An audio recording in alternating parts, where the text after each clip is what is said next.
Donc, aujourd'hui, on est là pour parler de la réalité augmentée. Vous pouvez lever les mains. Qui a déjà essayé la réalité augmentée?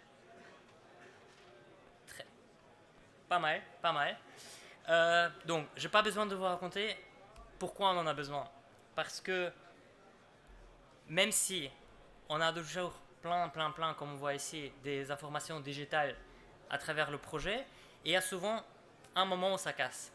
Et le moment où ça casse, c'est quand l'information arrive sur le chantier. Et c'est ici où on peut changer les choses en amenant la réalité augmentée sur le chantier. On peut continuer à utiliser les processus BIM et effectivement faire perdurer la maquette jusqu'au bout et surtout augmenter l'efficacité. Donc la réalité augmentée chez Gamma, elle permet de visualiser la maquette avec une tablette quelconque ou un portable, que ce soit Android ou iOS, sur le chantier. Pourquoi faire? Pour comparer la conception avec la réalité, pour identifier où il y a des choses qui ne vont pas forcément et pouvoir agir là-dessus pour effectivement corriger quelque chose avant que ça devienne un travail de reprise coûteux ou un délai pour certains clients encore plus coûteux. Donc juste un petit mot sur nous-mêmes.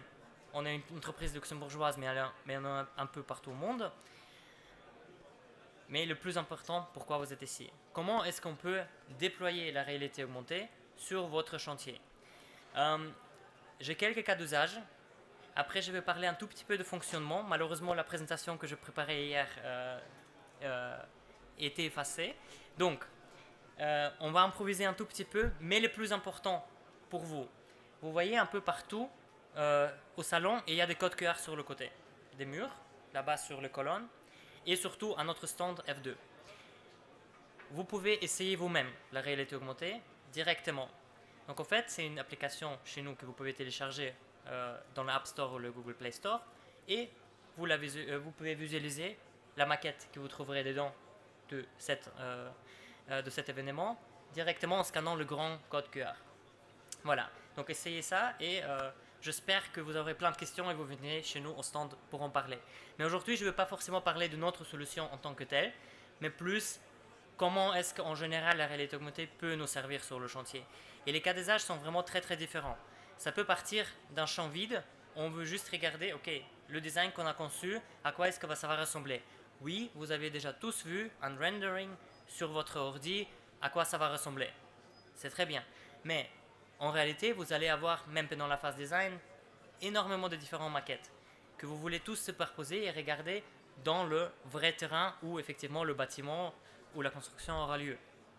Et du coup, avec la réalité augmentée, vous pouvez le faire. Donc vous voyez toujours la réalité et vous voyez quelque chose en plus. Et ça peut être un bâtiment résidentiel tout simple, je dirais, mais on peut aussi parler des projets un peu plus industriels qui sont souvent un peu plus techniques. De la même manière, donc vous avez votre maquette sur le chantier. Donc imaginez qu'au lieu de pouvoir prendre un plan et essayer de se repérer avec le plan, et puis prendre un autre plan et essayer de voir, ah oui, donc les deux ensemble, ils se jouent comme ça, et si je prends un troisième pour le côté, regarder du côté, ça va ressembler à ça, ça c'est du passé. Parce que même si vous allez continuer à utiliser les plans 2D de toute façon pour la documentation légale, etc., pour travailler sur le chantier, il est quand même beaucoup plus simple de voir les choses devant nous. Euh, Vous pouvez le faire, bien sûr, pour regarder le design. Alors, qu'est-ce qu'on a prévu de faire? Est-ce que c'est joli ou pas? Mais surtout, plus important, vous pouvez comparer, ok, les phases suivantes qui doivent finir du chantier. Est-ce qu'on a déjà tout préparé? Est-ce qu'on a percé tout le trou? Est-ce qu'on doit encore faire des carottages avant que l'équipe arrive? Si l'équipe suivante arrive et elle ne peut pas faire ce qu'elle avait prévu faire le jour-là, ils vont peut-être revenir dans 2 semaines, dans 3 semaines, dans 2 mois. Qu'est-ce qu'on fait en attendant? Avec ça, vous pouvez le prévenir.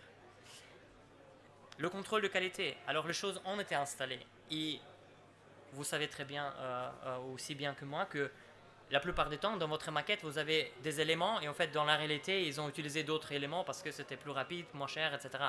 Ok, mais conceptuellement, vous venez là-bas et vous voulez pouvoir comparer facilement. Ok, c'est ça ce qu'on était censé avoir, est-ce qu'on a ça ou pas? Est-ce que les tuyaux vont tous dans la même direction ou non? Et aussi pour les espaces existants, je sais que c'est un travail un peu plus complexe qui est souvent nécessaire auparavant. Donc certains clients ils vont faire un scan avec voilà, il y a plein de solutions ici qui sont présentes. Vous pouvez en faire une maquette BIM pour pouvoir après s'en servir pour la modification, rénovation et la gestion du bâtiment par la suite. Mais imaginez que vous pouvez changer le design et essayer le nouveau futur dans les locaux existants déjà aujourd'hui. C'est ça ce que la réalité augmentée rend possible. Donc, on a des références de clients qui disent que maintenant, en passant juste vite fait sur les choses de haut niveau et pour pouvoir après dédier leur temps aux choses beaucoup plus précises, ils gagnent, bon, je ne veux pas dire 4 jours par semaine parce qu'effectivement, ça c'est l'extrapolation, mais sur chaque heure qu'ils auraient passé à faire cette tâche, ils n'en mettent que 15 minutes. Donc ça rend la chose beaucoup plus efficace et surtout, et ça c'est le point important, si pendant ce temps-là où ils épargnent déjà énormément de temps, s'ils arrivent en plus à trouver des erreurs avant qu'elles se produisent, 1000 francs par-ci, 2000 francs par-là, ça fait déjà quand même pas mal d'épargne, en plus du temps épargné. Donc, comment est-ce que vous allez pouvoir utiliser Gamma? Deux méthodes que nous avons, c'est positionner la maquette librement sans avoir de préparation quelconque, en choisissant sur un plan 2D un endroit où vous allez caler la maquette et puis répliquant la même chose dans la réalité augmentée. Mais aussi, et vous pouvez d'ailleurs l'essayer aussi en téléchargeant l'application avec le modèle d'essai, mais vous pouvez aussi juste scanner un code QR que quelqu'un auparavant a mis en place en même pas une minute. Parce que pour nous, ce qui est important, c'est que le chantier, il change tout le temps.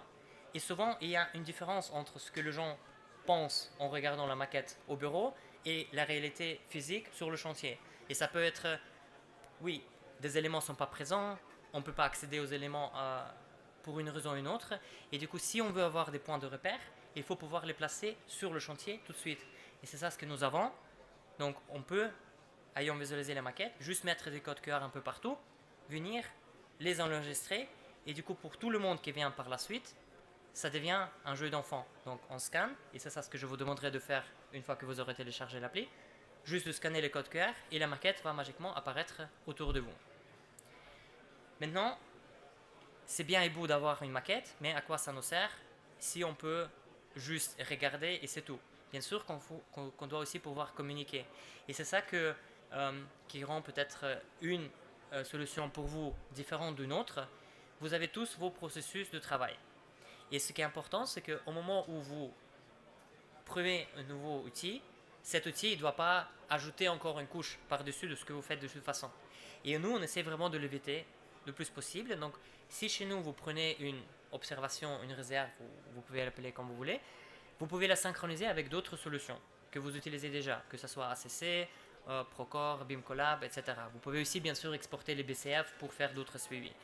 Mais l'important, c'est que vous choisissez ce que vous allez pouvoir utiliser. Et oui, on a des solutions concurrentes et c'est peut-être ça qui sera important pour vous de choisir, ok, quel est l'écosystème que j'utilise, quel est le flux des informations, comment est-ce que je fais pour que le flux des informations soit continu et ne soit pas interrompu parce que j'ai une solution par ici, une solution par là.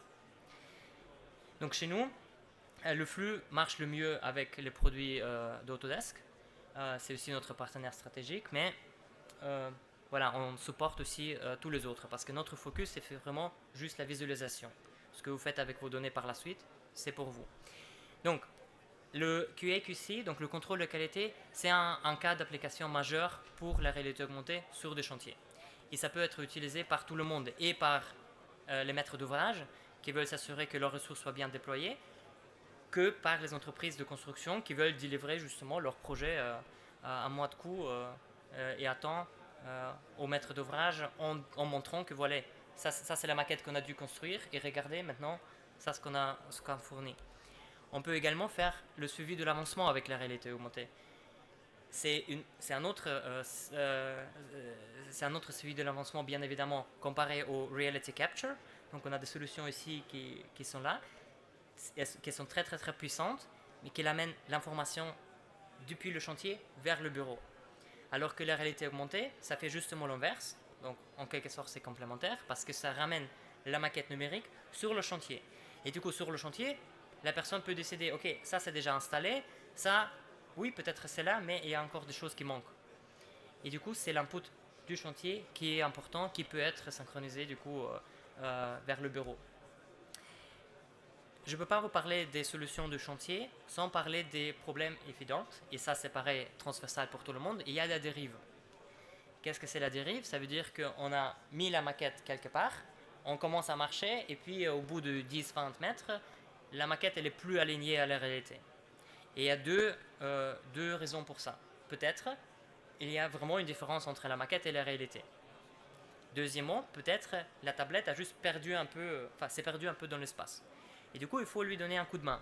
Et le coup de main, très simplement, donc soit c'est un alignement automatique, dans notre cas, s'il y a des arêtes à côté et des parties du bâtiment, soit vous avez un code QR quelque part, du coup, vous le flashez juste en cliquant dessus, et voilà, la maquette se réajuste, ou bien le vieux méthode manuelle.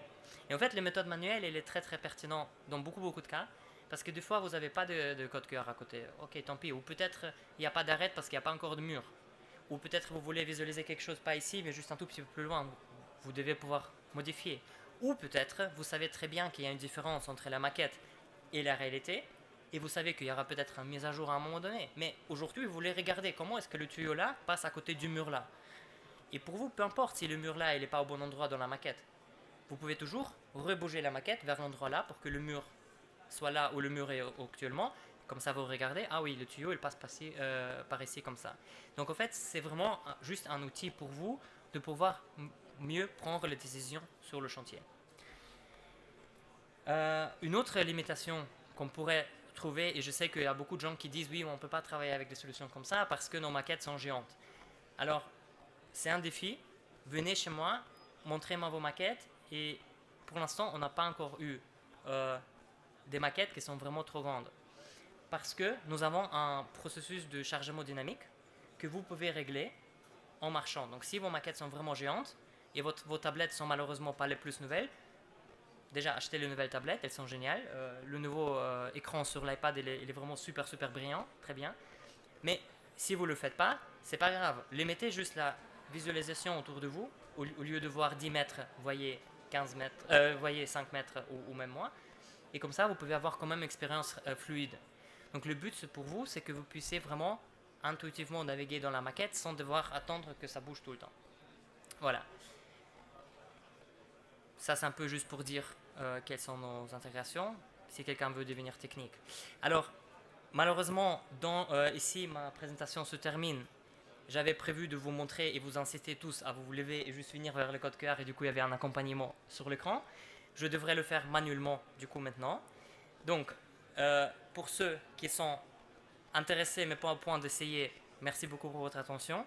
Pour tous les autres, avec plaisir, on peut se rencontrer là-bas et vous pouvez essayer avec moi pendant encore quelques minutes les premiers pas dans la réalité augmentée.